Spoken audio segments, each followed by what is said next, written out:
Check it out, guys. I'm driving the brand spanking new 2017 Honda Ridgeline, and today we've got a mega mid-size truck mashup. But what else is in this competition? This off-road, on-road city adventure. Well, my man Nathan, what are you driving? I've got the sales leader. This is the 2016 Toyota Tacoma TRD off-road. No problem out here, baby. But we've got more. Behind the wheel of this truck is our man Andre. What do you got? I'm old school. I've got 2016 Nissan Frontier Pro 4X, and I'm gonna win this trail ride. All right, well, there's nothing to win, but we will see which one is the best one. And over here, the American entry. Mr. Truck with the all-American GMC Canyon V6 four-wheel drive crew cabs SLE model. So coming up next in the fast lane truck, we're gonna take him in the city, we're gonna take him on the highway, and of course, we're gonna take him off-road, and we're gonna decide which of these mid-sized trucks is best, well, in Colorado, and that is coming up right now.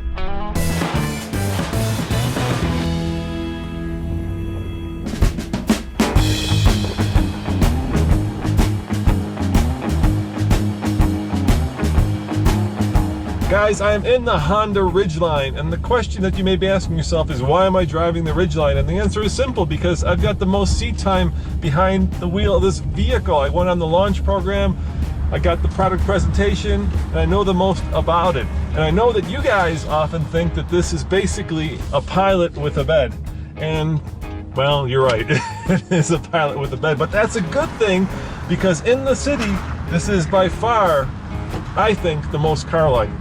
It's just a super easy truck to own and drive if you happen to be a city dweller. There's really a sense of driving a big crossover. The only other vehicle that's anywhere near this is the GMC. All the rest of them, well, they're pretty trucky. And of course, easy, small, well-positioned seating so that you can kind of see the corners and you can know exactly where everything is. It's about as city friendly as it gets. It's about as comfortable as it gets, and that's great. What may not be so great is the fact that it might not be as good on the off-road section. We're gonna find that out. Under the hood of the Ridgeline is a 3.5 liter V6 that puts out 280 horsepower and 262 pound-foot of torque.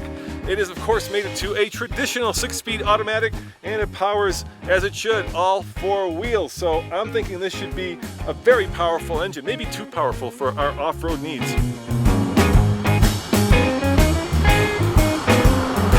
I'm really looking closely at Toyota because they are at the top of the game. I mean, come on. Toyota, all these years, has not been able to fix a problem for people who have a high torso like I do. I mean, I have the seat back more than I like to, and this does have the sunroof, and because of that, the roof drops down a little bit around the surround area. I have more headroom in the Nissan, I have more headroom in the Honda, I have more headroom in the GMC Canyon. So, I mean, you know, in terms of commuting and moving around, not having enough space really does kind of get to me.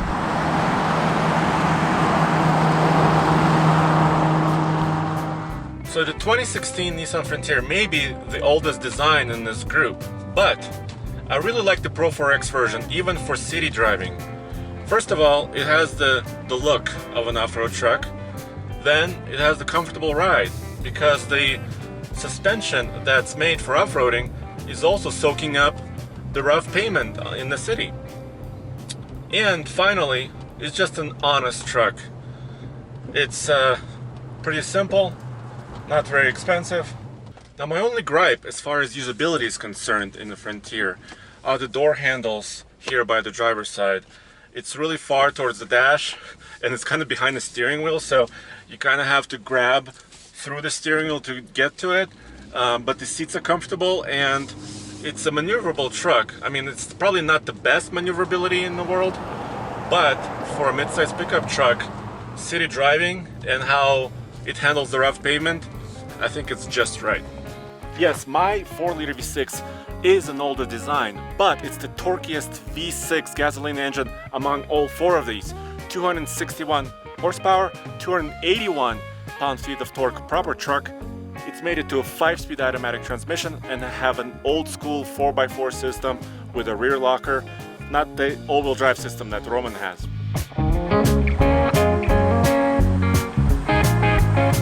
Very comfortable truck. I mean, it feels to me so much like a full size. It looks like a full size, so it's got all that going for it.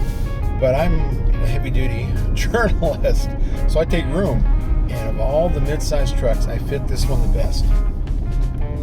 The armrests are just the right height. So many of these don't. They have low armrests. This one feels comfortable. I love rack and pinion steering. Of course, they all have that, but I'm used to driving more of the heavy duty trucks. And this just handles like a dream. It's beautiful to drive in the city. Park anywhere, all those things that they're a pain in the butt with the big trucks you don't have with this.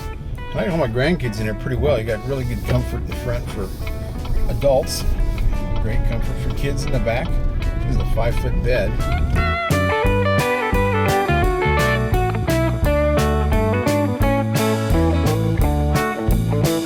So I'm on the highway in the Ridgeline, and yeah, it drives really well. It's got a lot of safety features that make highway driving a breeze. I've got basically lane keep assist, I got blind spot monitoring, I've got a ride that's cushy and comfortable, and got a great sense of visibility both out the front and in the back. The steering position is actually really good. I even have a little ratcheting armrest here for those long trips. Now I'm cruising at the speed limit, which is 65 miles an hour, and I'm kind of curious to see how much pickup it has at 65 miles an hour. So I'm gonna just give it the beans for a second. Downshifts. Yep, there goes the extra VTEC power. Yeah, it's very sporty. I would wager that on the road, especially on the highway, this Honda Ridgeline is probably one of the most sporty vehicles of the bunch. Behold, 278 horsepower, 265 pound-feet of torque going through a 3.5 liter V6, which is direct injected. And isn't that kind of weird how the torque and horsepower play out? It's kind of weird, but it does have a 6-speed automatic transmission, and it feeds all 4 wheels. It is 4-wheel drive. Right off the bat, with the off-road suspension, which I think is Bilstein, this is a fantastic riding truck for the highway. Engine's really powerful, really good off the line. I'm able to merge quickly, drops gears nicely. Gear changes have been relatively smooth, but it does hunt for gears. Yeah, it's quiet, handles really good on the highway. Still have the blind spots, can't ignore that. I can't argue, Toyota really did improve almost everything and built a solid performer. And by the way, I'm averaging nearly 20 miles per gallon, and I am not driving slow. That's not too bad. It could be better, but it's not too bad. The Frontier handles the highway pretty well. It tracks pretty true. There's an on-center feel. The only issue I may have with the Frontier on the highway is a little bit too much road noise coming through. I could hear the tires and a little bit of wind noise around the A-pillar. But it's still a very comfortable truck on the highway, and I could go like this for about 1,000 miles with no issues. This is a 3.6 V6 made into a 6-speed automatic. It's 305 horsepower and 269 pound-feet of torque. This is a part-time 4-wheel drive system with a low range, like the good old dependable ones we're used to. Notice on this hood, I've got struts. I don't have a piece of wire like the other three holding my hood up, because I've got a real hood. We are cruising highway speeds. This thing is quiet. It's a good GM product. That's what they're known for, is how quiet they are, amongst other things. But anyway, handles well. Stereo sounds good. Seats are just right for me. Very comfortable in this truck, and I think the steering wheel actually is straight in this, where it's not in the heavy duties. I think the seat is all straight too, so everything kind of lines up with the vehicle lines, and it's good.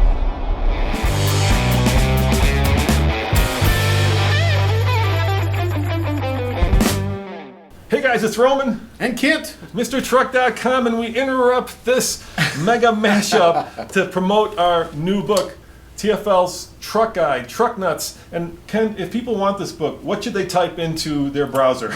Truck Nuts Book, which is what we should have called it, Truck Nuts Book. Otherwise you get something about bulls and appendages and a Yeah, it's not good. But if you guys are interested, all you have to do is go to Amazon or go to your local bookstore and type in truck nuts, and you'll get a complete guide to all new trucks, including a summary of all of our Ike Gauntlet testing and a lot of Ken's personal background. Yeah, and Amazon already has some reviews on there, so go read the reviews. But this book tries to answer the questions you can't find anywhere else. We talk about towing, payload, tongue weight, gross combined weight. Let's go back to the video. Okay. All right, bye.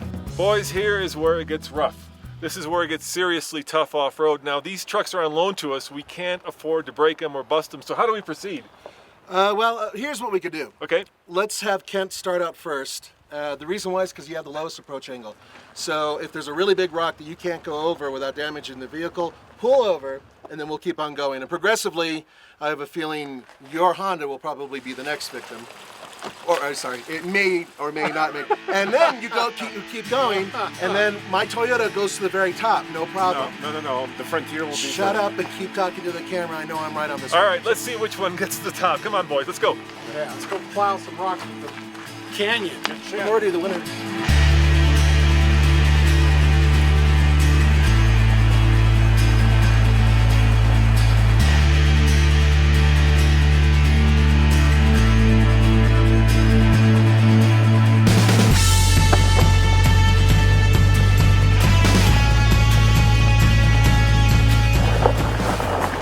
Honda gave us this truck, and I promised them that we wouldn't break it, so I'm going to be really gentle with it. And if you're probably not going to hear this, if there's I'm already spinning my tires. If there's a chance that it's going to get damaged, I'm going to pull it off the trail and jump in another truck and take it to the top. I just can't afford to damage it. So I've got basically all-season Firestone Destination tires. They're mud and snows. These are, good all-around tires, but not so good when the road gets a little rocky. And the numbers actually are even a little bit more daunting. The approach angle is 20.1 degrees, departure 22.1, and the breakover is 19.6. Ground clearance is just under 8 inches, and this is where this Honda may struggle. Okay, off-roading like crazy with this canyon, and I'm trying to stay on top of the rocks so I do clear everything. I've got my hindsight camera showing me what's under the front nose, and I haven't hit anything yet. Roughest thing I'm doing is to the tires, because this has all-season tires, not all-terrain like you would get with an all-terrain package. But we're doing well, actually. I just put it in four-wheel drive, low, so I'm not spinning the tires. I don't want to wear them out that way, or cutting. So I'm just taking it easy. Actually got water running down the road. I'll still have runoff even in September. It's amazing.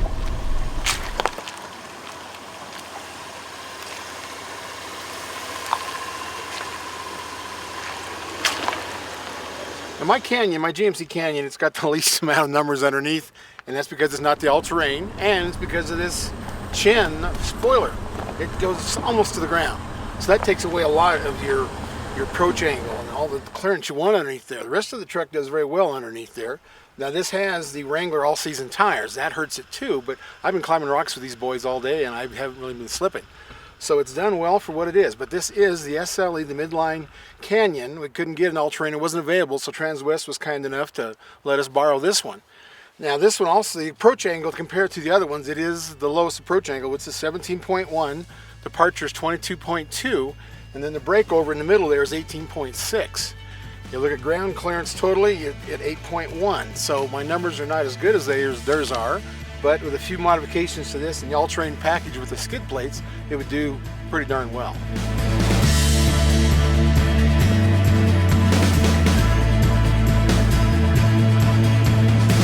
There's not big obstacles quite yet, although we're getting some running water. But I haven't really had to engage 4x4 yet. So far easy going. I do have a rotary dial to go into 4-wheel drive and then 4-low, and a button to engage the rear locker. And it's really obvious which setting I'm in, so I like that part of it.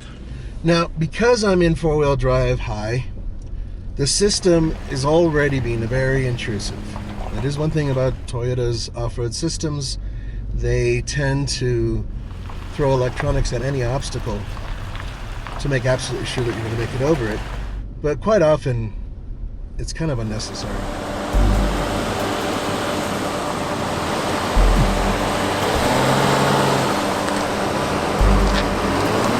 Transmission temperature too hot. And that's all she wrote, boys and girls. This truck is parked, and as far as it'll go. All right, Kent. I've noticed that you're hitting. I've hit the chin a few times, and that's all, and that's all that would stop me. If I had the chin off there, I'd go all the way. Yeah, and this truck is actually from a dealership, so we don't have the usual protection that we would have if it were a Presley truck. So, well, let's get in with the other two boys and let's park these things.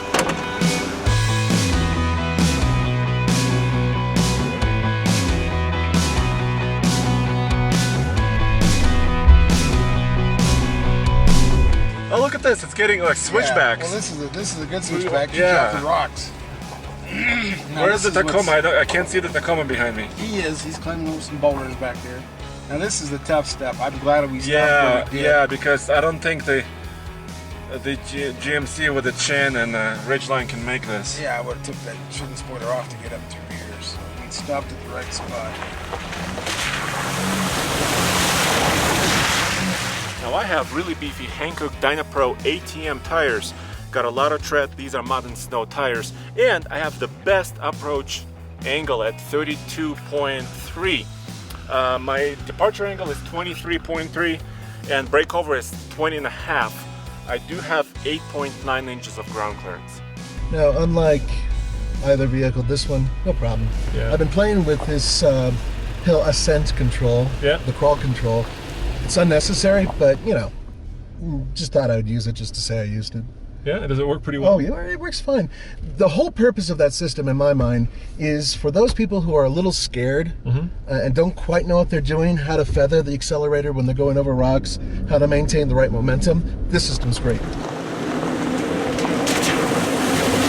Check out these Goodyear Wranglers. These are the ones with the Kevlar in them. Unfortunately, this truck has been used so much, the tread is rather low. I'm going to use that as an excuse in case I have to deal with him off-road because I'm a little concerned about how good that is. But you should know that this has 32 degrees approach angle, 23.5 degrees departure angle, and a breakover angle of 21 degrees. Oh, and by the way, I have 9.4 inches of ground clearance, which is the very best of all of them.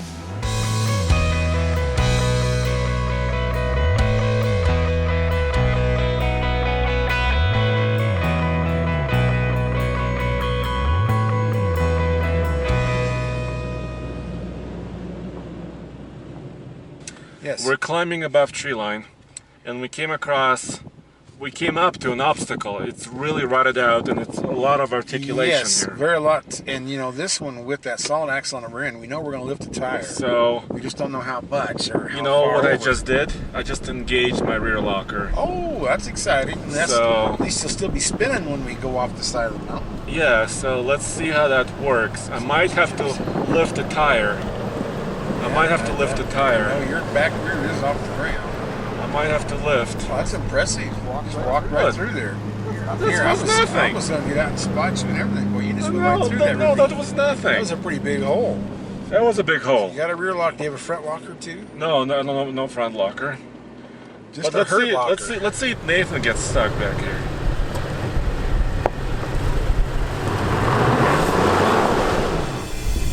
Nathan, you're stuck, dude. You are stuck. Andre made it. Yeah, I know. Well, you know what it is? The tires. These tires are almost Yeah. bald. I know, he has bald tires. Let me, Let's reverse and take another run at it. What do you say? Oh, you want to try the, did you lock the diff? we just locked it, but let me try a slightly different angle. Oh, you locked it. Okay, now it'll do it. With the diff lock, you'll do it. Yeah, it's child's play. The articulation there is pretty, Yeah, it's pretty incredible, too. intense on, yeah. Yeah, I think that the Ridgeline would have struggled there. Struggled. Yeah. There's no way it would have made it up there.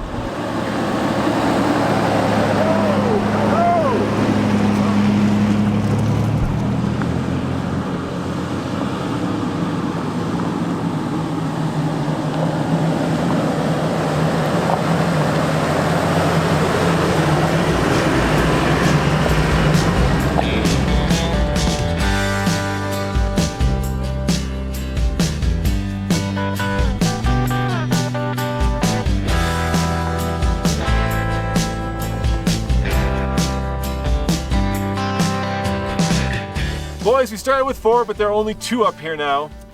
The Ridgeline is not going to make it. Well, it was trying, but it overheated slightly. Yeah. it got Yeah, hot. and the Canyon probably would have made it if we had removed that big front spoiler. But you know what? The reason the GM puts it on there is because of fuel economy numbers. Yep. Yeah. And, you know, they put it on there. We're not going to break it off. So it is what it is. So here's the question, boys. Okay. Let's start with Nathan. If it were your money, you got to pick one truck. Which one would you pick, Nathan? For my money, I would get the Nissan. All right, we got 1 vote for the Nissan. Andre, your turn. Second vote for the Nissan. Whoa! What Why? are you talking about? Because I never struggled. What about you? What would you choose? Me? Yeah, come on. Top of the world. I tell you, the Frontier, you know, for a while it was in my rearview mirror until I pulled over so we wouldn't damage the Canyon. But watching the wheel spin, how many times it had to take a hole twice? It didn't take a hole twice anytime. All right, I'm gonna throw a monkey wrench in here. Okay. If we weren't up here in Colorado, I would buy the Ridgeline because it's the sports car of the bunch. It's got VTEC, and if you don't need to go off-road, it's comfortable, it's capable if you don't need to tow a lot, and it's fast. So if we weren't up here, but up here in Colorado, no way. It's not off-road worthy to the extent that we need it to be, and I wouldn't get that because, I'm sorry guys, it's just a little too boring. I'd get this. 3 votes for the Nissan, 1 vote for the Taco, and thanks for watching. Remember, check out tfltruck.com for more news, views, In real world, mashups and adventure reviews. and don't forget to check out, MrTruck.com, on top of the bald mountain. and there's no way in hell he'll ever say a Ridgeline's a truck. Will you? I haven't drove one yet. I gotta drive one.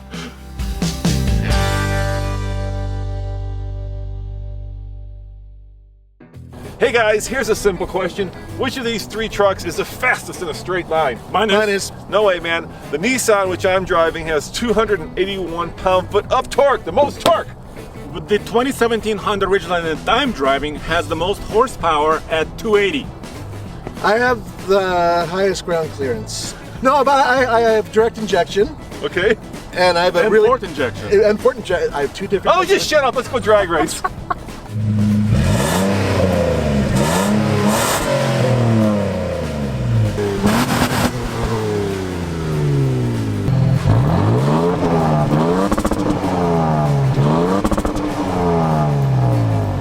I got all-wheel drive. And you don't.